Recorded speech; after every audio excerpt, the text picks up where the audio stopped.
그러면 이번에는 5번부터 다시 시작해 보도록 할게요.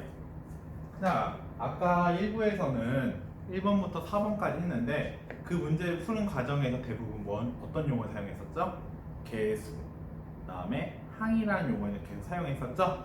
앞에 시간에 내가 이 단어에서 지금 몰랐다. 그럼 다시 한번 1부부터 다시 한번 보시고 이걸 다시 신청해 주시기 바래요. 자, 그러면 우리 5번 한번 보겠습니다. 자, 5번을 한번 보면 5번 같은 게 보면 실근과 허근의 개수를 구하여라 라고 문제 나와 있어요. 그럼 실근과 허근의 개수를 구하라 했으니까 그럼 뭘 생각해야 하는가 고민해 봤어요. 해보니까 그와 관련된 공식을 쓰는 것도 되지만 중학교 때 했던 걸 잠깐만 생각해 보면 근의 공식을 원래 이용해서 문제를 풀어요. 직접 해를 구해가지고 해가 나오면 해가 존재한다. 그리고 그 해의 개수가 2개이면 2개이다. 하나이면 중근이다. 안 나오면 해가 존재하지 않는다. 라는 식으로 우리가 공부를 해왔어요. 하지만 이제 고등학교에 올라오고 하다 보면 이 근이 몇 개가 존재하고 이게 무슨 의미를 갖고 있는지에 대해서 정확히 배우기 시작하거든요. 그럼 우리 중학교 때와 똑같이 해를 직접 구해서밖에 할 수가 없느냐라고 묻는 분들이 있어요. 그럼 저는 이제 이렇게 얘기할 거예요. 이제 중학교도 고등학교 올라왔으니까 그에 맞는 방법을 가지고 해보는 게 더 좋을 것 같아요 라고 얘기를 해볼 수가 있습니다. 그럼 그에 맞는 좋은 방법이 무엇이냐? 좀 정리를 해보면 이건 공식이기 때문에 외워주셔야 합니다. 제가 이거를 한글로 적어드릴게요. 원래 교과서에서는 보통 이거를 표현해요. b제곱 마이너스 4ac 이거 외워라 라고 얘기하지만 이렇게 적지 않고 다르게 적어볼게요. 우리가 알고 있는 개수랑 상수항을 이용해서 해볼게요. 어떻게 해보냐? x의 개수 전체제곱 빼기 4 곱하기 x제곱의 개수 곱하기 그 다음에 상수항 요거 세 가지만 알고 있으면 다시 한번 요 세 가지를 계산할 수가 있으면 우리가 원하는 실근의 개수, 허근의 개수를 계산할 수 있습니다. 그럼 요게 언제 쓰이느냐? 그 부분은 직접 수업 시간에 얘기하도록 하겠습니다.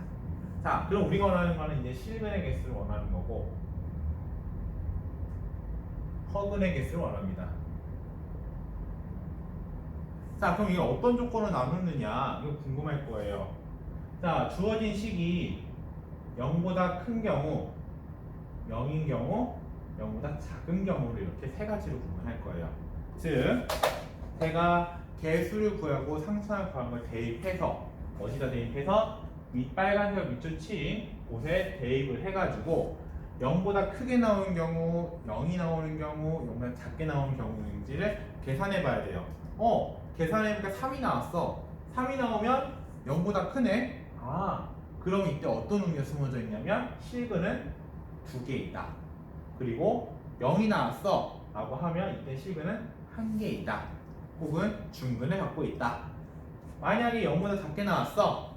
그럼 일단 실근은 0개이고 존재하지 않는다 라고 얘기할 수가 있습니다. 그럼 허근은 뭐예요? 라고 물어볼 수가 있어요. 허근이랑 실근의 차이는 실근 같은 경우 실제로 존재하는 숫자예요. 다시 말하면 우리 눈으로 직접 측정할 수 있는 숫자가 실근이에요. 그런 해를. 그럼 허근이라고 하는 거는 허상인 거예요.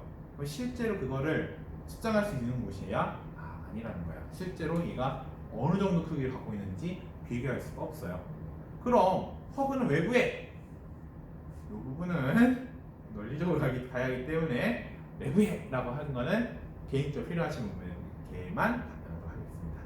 자, 그러면 이 허근이라고 하는 것은 실근이 존재하면 허근은 존재할 수가 없어요. 마찬가지로 실근이 하나도 존재하면 허근이라는 건 존재할 수가 없습니다.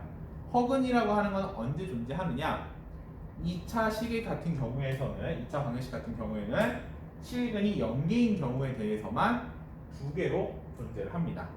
이게 3차, 4차 방정식 점점 올라가면 이 조건은 조금 더 달라져요. 하지만 우리는 2차 식에서만 얘기하기 때문에 여기까지만 얘기하도록 하겠습니다. 자, 그럼 이제 문제 5번으로 돌아올게요. 자, 문제 5번을 보니까 문제 5번은 x 세제곱이래. x 제곱이죠? 자, x 제곱을 더하기 4x 더하기 3 0. 자, 여기서 우리가 찾아줘야 할 게 뭐냐면 제곱의 개수, 그다음에 x의 개수, 상수항을 구분할 수가 있어야 돼요. 그럼 정리를 해보면 x 제곱의 개수 여기서 얼마나 볼 수 있냐면 맞아요. x 제곱 앞에 아무 숫자도 없죠. 그럼 뭐가 생략돼 있다 했었죠? 1이 생략돼 있다 했었죠. 그래서 1이 된다 라고 볼 수 있겠고, 자 여기서 이제 우리가 볼 거는 x의 개수를 구하고 싶은 거죠. x의 개수. 그러면 x 앞에는 어떤 숫자가 붙어있는지 살펴보니까 어떤 숫자가 붙어있다? 맞아요. 4라고 하는 숫자가 붙어 있습니다. 자, 마지막으로 상수항은 얼마냐?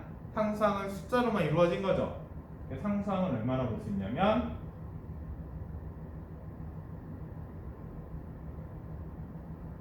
3이다 라고 정리를 할 수가 있습니다. 이렇게 우리 원하는 값 3가지를 구했어요. 그럼 이 3가지 구한 거 가지고 주어진 식, 이 빨간색 밑그 친구에 맞춰서 하나씩 넣어볼게요. 자, x 제곱의 개수는 아까 1이라고 계산했고 여기 4. 그 다음에 잠깐 다시 할게요. 자, x의 개수를 전체 제곱하는 거니까 x의 개수 얼마 돼 있죠? 4가 나와 있고, 그 다음 빼기 4 곱하기 x 제곱의 개수가 얼마 되냐면 1이라고 나와 있고, 그 다음에 상수항이 얼마 나와 있냐면 3이라고 나와 있어요. 그럼 4의 제곱이라 하는 거는 4 곱하기 4를 하라는 얘기가 똑같기 때문에 뭐라고 볼 수가 있냐면 4, 4, 16이 된다라고 볼 수가 있고, 여기 있는 4, 1, 3 이 세 가지를 곱하면 얼마나 볼 수 있냐면 12라는 걸 볼 수 있습니다. 근데 여기 있는 뭘 그대로 갖고 와야 하냐면 빼기를 그대로 갖고 와야 돼요. 빼기. 그래서 여기 빼기를 해준 결과가 얼마 나오냐면 4가 나와요. 이 4라고 하는 거는 0보다 클까요? 같을까요? 0보다 작을까요? 맞아요. 0보다 큰 값이 나와요. 0보다 큰 값이 나오기 때문에 우리가 알고 있는 실근의 개수는 얼마나 볼 수 있냐면 여기 적혔다시피 2라는 사실을 알 수가 있고, 허근이라는 숫자는 0이라는 사실을 알 수가 있어요. 다시 한번 정리해 볼게요. 자, 그럼 답을 적어보면 우리가 원하는 실근은 몇 개로 할 수 있다? 2개. 그 다음에 허근이라고 하는 것은 0개 라는 사실을 얻을 수가 있습니다. 자, 이렇게 우리는 5번까지 해봤고, 5번에서 중요한 거는 제가 빨간색 친 줄에서 개수란 용어 알고 있어야 하고, 상수항의 용어 알고 있어야 하고, 주어진 공식 알고 있어야 하고, 그 다음에 주어진 공식에 대입한 결과가 0보다 큰 경우는 실근이 2개, 허근이 0개, 0이 나오는 경우는 실근이 1개, 허근이 0개, 그 다음에 0보다 작은 경우에는 실근이 0개, 허근이 2개, 이렇게 구분할 수 있다는 점 꼭 잊지 마시고 공부 해주셔야 돼요. 자, 그럼 이렇게 지워보고 바로 6번을 갈까 했는데 이 방식을 그대로 사용하는 문제가 7번이에요. 그럼 7번을 한번 봐보도록 할게요. 자, 이 식 한번 지우고 7번 한번 보도록 하겠습니다.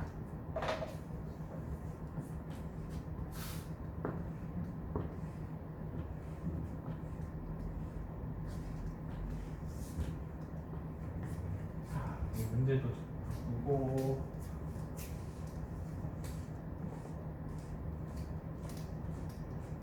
자 7번 같은 경우에는 왜 같은 문제냐, 문제를 읽어보면 교점이라는 표현이 이렇게 있어요.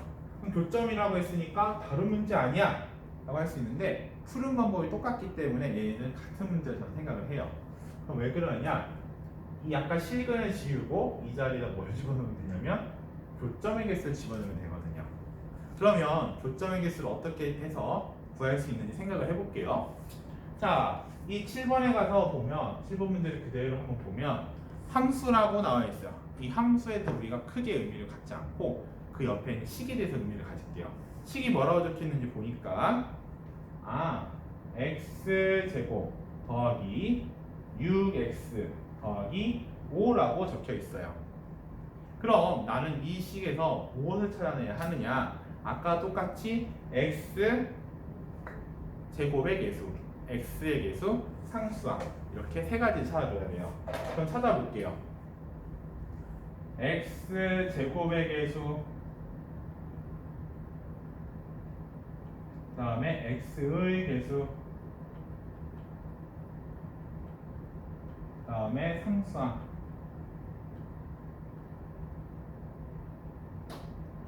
자, x제곱의 개수라고 하는 거는 x제곱이라는 문자 앞에 붙어있는 수를 얘기해요.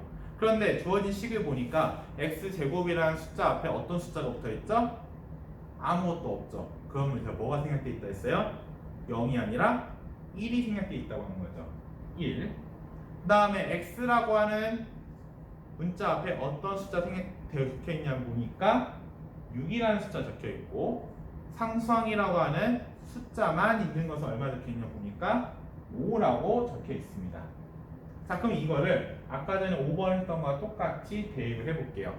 x의 개수를 제곱하고 빼기 4 곱하기 x제곱의 개수 1, 그 다음에 상수항 5를 계산해보면 6의 제곱은 6, 6에 36 빼기 4, 2, 5 요 세 개를 곱하면 얼마 되냐면 20. 따라서 얘는 16이라는 값을 얻을 수가 있게 됩니다. 16이라는 값은 뭐보다 크다? 0보다 크다. 그러면 다시 말해 첫 번째 해당되는 경우죠. 그럼 이 문제의 답은 교점을 몇 개라고 얘기할 수 있냐면 2개라고 얘기를 할 수가 있습니다. 자, 그래서 답을 적어보면 답은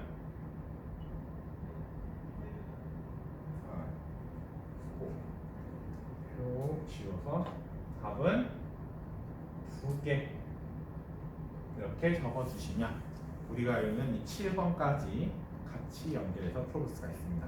5번, 7번 푸는 방법은 똑같은데 7번을 넘어오면 허근이라는 존재가 사라지고 교점 7근 대신 교점으로 바뀌어서 생각을 해준다. 그리고 그때 푸는 공식은 어떻게 하다? 서로 동일하다 라는 점 꼭 기억하셔야 합니다. 자, 그럼 6번과 8번이 남았는데 요거 지우고 6번부터 다시 한번 보도록 할게요. 자, 지우겠습니다.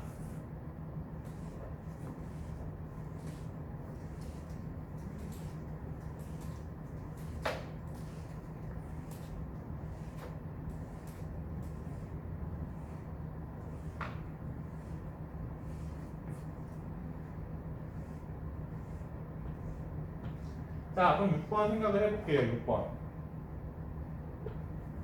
자, 6번 문제를 보니까 우리가 이제 나왔죠? 두 군의 곱과 두 군의 합을 구하여라 라고 물어봤어요. 그럼 두 군의 합과 곱을 어떻게 구할까 고민해봤는데, 중학교 때 또 방법 생각해보면 직접 해를 구해가지고 그거를 해를 구한 값을 가지고 곱하거나 더해서 직접 계산했어요. 그런데 이렇게 계산하면 쉬울까요? 어려울까요? 맞아요. 쉬운 게 아니에요. 쉬운 게 아니야. 쉬운 게 아니기 때문에 우리가 어떻게 해주냐? 특별한 방법을 이용해서 생각을 해줘요. 어떤 방법을 이용하느냐? 그것도 한번 적어보도록 하겠습니다.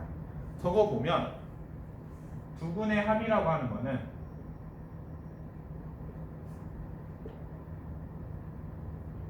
두 군의 합은 x제곱의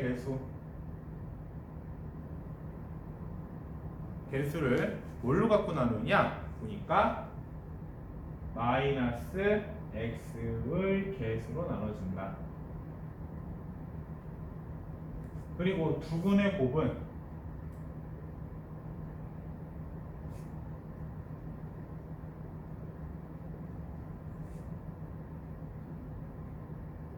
x제곱의 개수를 뭘로 나누냐면 맞아요. 상수항으로 나온다.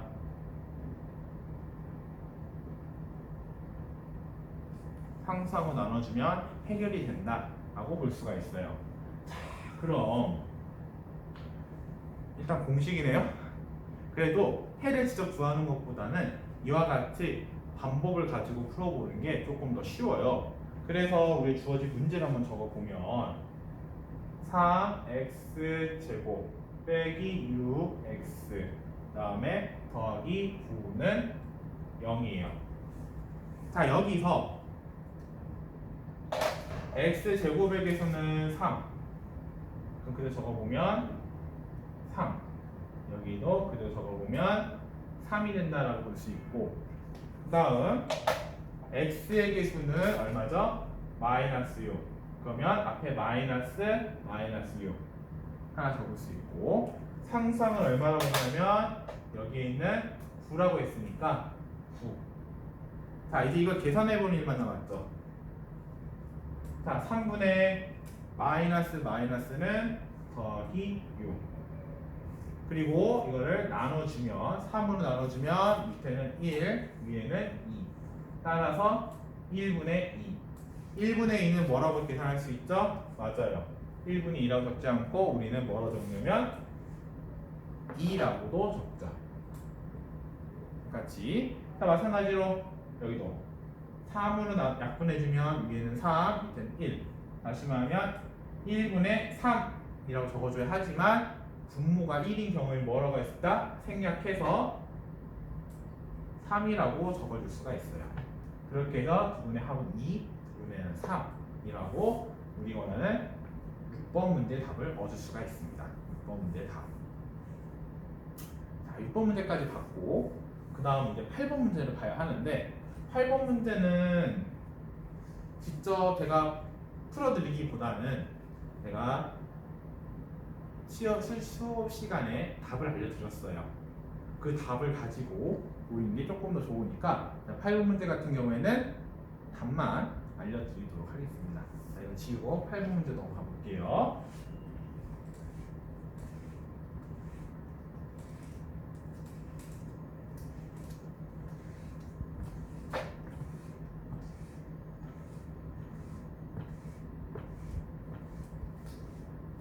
자, 8번 문제 같은 경우에는 두 가지 문제로 나눌 수가 있어요.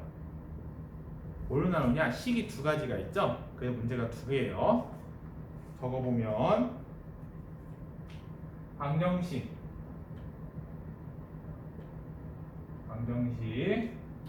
x 세제곱 빼기 3x 제곱 더하기 3x 빼기 1은 0. 이것의 해를 구하여라.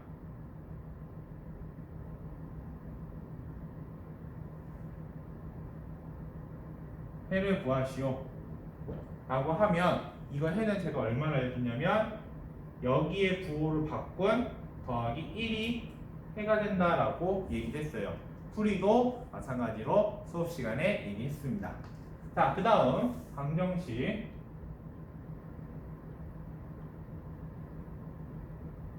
x 세제곱 더하기 3x 제곱 더하기 3x 더하기 1은 0. 잠깐 펜 좀 바꿀게요. 자, 0의 해를 구하라.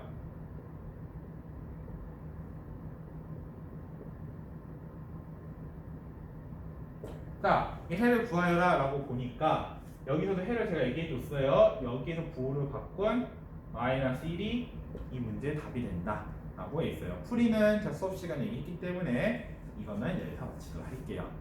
자, 그러면 보니까 5번부터 8번까지 공부를 해보니까 문제가 쉬운 것도 있고 어려운 것도 있는데, 크게 보면 앞에서 배웠던 계수랑 항이랑 상수항 이 세 가지 단어가 계속 나온다는 거 꼭 기억하셔야 합니다.